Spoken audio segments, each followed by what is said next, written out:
Welcome to Truckin with Bill.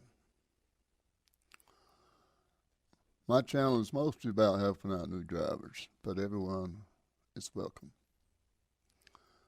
I'm going to be talking about Monarch Pass today. For those of you that haven't been on Monarch Pass or don't know where it is, it's located on US Highway 50 in central Colorado in the Rocky Mountains. At the summit, the elevation is 11,312 feet, or 3,448 meters. Now, this pass can be traveled by all vehicles under most conditions and is generally open year-round. However, there are several 7% grades, and the area is prone to heavy snowfall. If you notice the photos at the beginning of the video, that'll give you an idea of how it can be on all high mountain passes here in Colorado. The wind on Monarch Pass has recently been recorded at 148 miles an hour. The weather can change from one moment to the next, so it's best to be prepared, especially in the winter months. And here on the high mountain passes, it's been known to snow well into the month of June. I am originally from New Mexico, and the first time I saw it snow in June, I was totally dumbstruck. I don't know if you've ever been so cold that you just wanted to scream, but you couldn't because you were shaking so badly that you couldn't speak. I have, and believe me, it is not something that I want to experience again.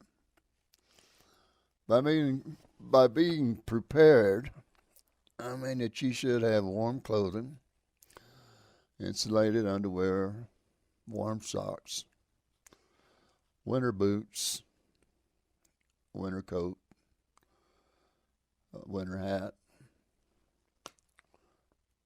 several pair of warm gloves, and a pair of coveralls is always nice.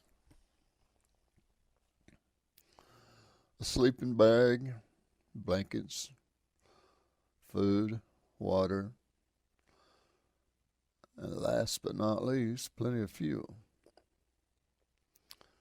You can be anywhere in Colorado during the winter months and freeze to death, not only on the high passes.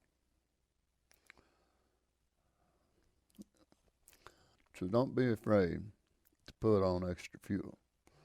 It could save your life.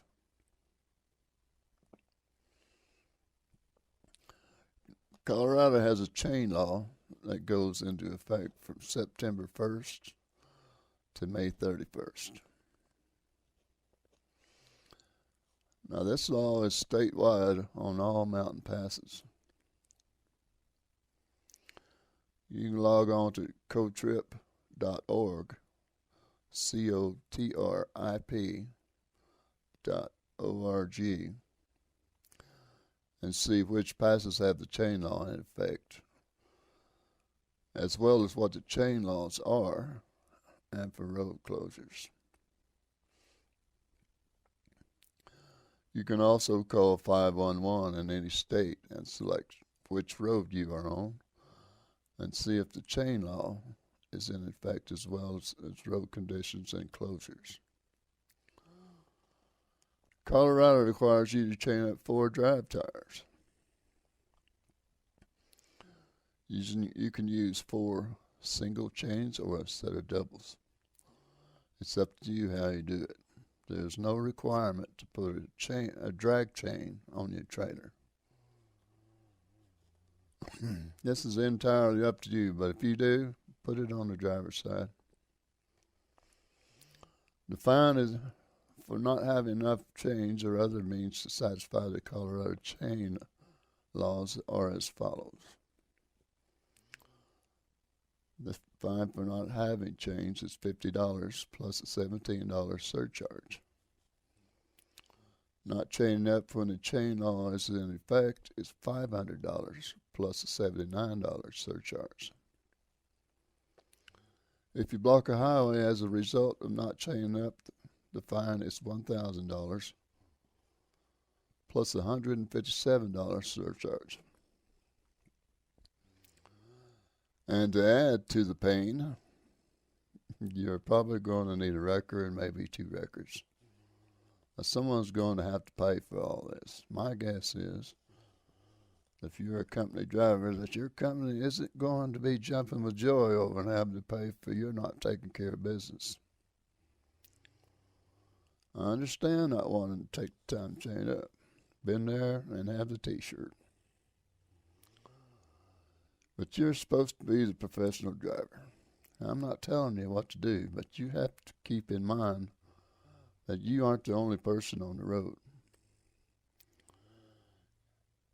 If a fatality was to occur and it was decided that it was your fault for not chaining up, it could be very serious consequences other than fines.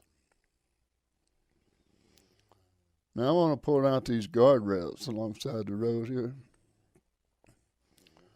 You know, I don't really think that they will keep a semi from careening off the side of the mountain. But in whiteout conditions, you won't be driving very fast, if at all. I think there should be a lot more of them on all mountain passes. No matter the conditions, it's a good idea to be very careful not to drop off the edge of the road. It's a long way to the bottom. Now, when you reach the summit, which we already have, and start down the other side, you really need to keep it in the back of your mind that chances are that there may be a vehicle or several vehicles going a lot slower than you are. You need to be able to either slow down or stop, so please don't get carried away. That may be my wife and kids in that car, Ed, that you couldn't slow down in time to avoid. And believe me, you're not going to want to go there. Besides, there are elk and deer in these mountains that you need to watch out for. Now for a quick bit of history about Monarch Pass. I'll bet that most people don't know that the road that I am on is the third pass that has been built over this mountain. The first one was built in 1880. It served as a wagon and stage road. It's 1.6 miles northwest of the present road. In 1922, the road was improved and rerouted. It is 1.6 miles northwest of the present road. Both roads were and still are dirt roads. The present pass was opened up in 1939. At the time, it was a dirt road. I'm not sure when it was paved. Well, that's enough for today. I want to thank everybody for tuning in. I hope you have enjoyed it. If you have any questions or comments, please leave them down below. We'd like to hear what you have to say about driving in the mountains.